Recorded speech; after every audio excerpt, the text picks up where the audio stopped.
Protection use ಮಾಡಿಲ್ಲ ಅಂದ್ರೆ ಈ ದಿನಗಳಲ್ಲಿ ನೀವು ಪ್ರೆಗ್ನೆಂಟ್ ಆಗಲ್ಲ. ನನ್ನ ಮೇಲೆ ಆಣೆ ಇಟ್ಟೇಳು. Ideally female menstrual cycle 28 days ಇರುತ್ತೆ. ಅದರಲ್ಲಿ ಫಸ್ಟ್ 4 to 5 ಡೇಸ್ ಬ್ಲೀಡಿಂಗ್ ಇರುತ್ತೆ, 14 ಡೇ ಓವ್ಯುಲೇಷನ್, 28 ಡೇಗೆ ಸೈಕಲ್ ಮುಗಿಯುತ್ತೆ, ಮತ್ತೆ ಸೈಕಲ್ ರಿಪೀಟ್ ಆಗುತ್ತೆ. So if you do intercourse on 12 days sperm ಒಳಗಡೆ ಹೋಗುತ್ತೆ, 14 ಡೇ ಎಗ್ ಬರುತ್ತೆ, ಆಮೇಲೆ ಫರ್ಟಿಲೈಸೇಷನ್ ಆಗುತ್ತೆ. Assume if you are doing it on 16 day egg 2 to 3 days alive ಇರುತ್ತೆ, ಮತ್ತೆ ಫರ್ಟಿಲೈಸೇಷನ್ ಆಗುತ್ತೆ. So anywhere between 10 to 17 days please don't do it. ಹಾಗಂತ ಬೇರೆ ದಿನ ಸೇಫ್ ಅಲ್ಲ. ಅಯ್ಯೋ ಸ್ವಲ್ಪ ಅರ್ಥ ಹಂಗೆ ಹೇಳಿ ಸರ್. ಆಯ್ತಾಯ್ತು ಹೇಳ್ತೀನಿ. ಸೊ ಯಾವ್ದಾರ ನಿನ್ನ ಫೀಮೇಲ್ ಫ್ರೆಂಡ್ಗೆ ಕಾಲ್ ಮಾಡಿ ಅವರ ಪೀರಿಯಡ್ ಸೈಕಲ್ ಎಷ್ಟಿರುತ್ತೆ ಅಂತ ಕೇಳು. Sometimes 30 days, 35 days, 40 days. Here you get trap bro. First ನಾನು 28 ಡೇಸ್ ನ 14 ಆಗಿ ಡಿವೈಡ್ ಮಾಡಿದ್ದೆ.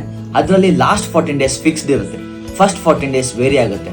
ಅಂದ್ರೆ ಓವ್ಯುಲೇಷನ್ ಯಾವಾಗ ಆಗುತ್ತೆ ಅಂತ ಪ್ರೆಡಿಕ್ಟ್ ಮಾಡಕ್ಕಾಗಲ್ಲ. In general just before periods, during periods and after periods it's completely safe. ಇದು ಆಕ್ಚುಲಿ ಚೆನ್ನಾಗಿದೆ, but chances will be there. So next is withdrawal method. तू समझा? हाँ. नहीं, तू समझा नहीं. So chance of getting pregnant is very high in this case. It's better go and get a condom bro. Sexually transmitted diseases ಬರಲ್ಲ.